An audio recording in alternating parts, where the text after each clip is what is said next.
Jaa, nytkö se oli? Pieni hetki.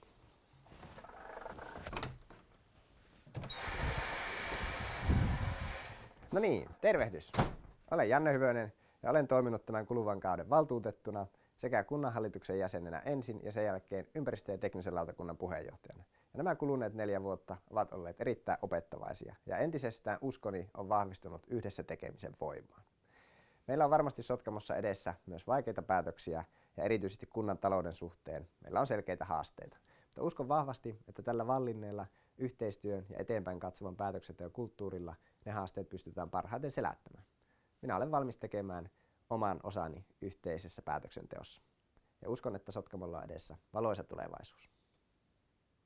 Ei, minä olen aivan liian vakava ihminen loppukevennyksiin. Mutta muistakaa osallistua ja äänestää.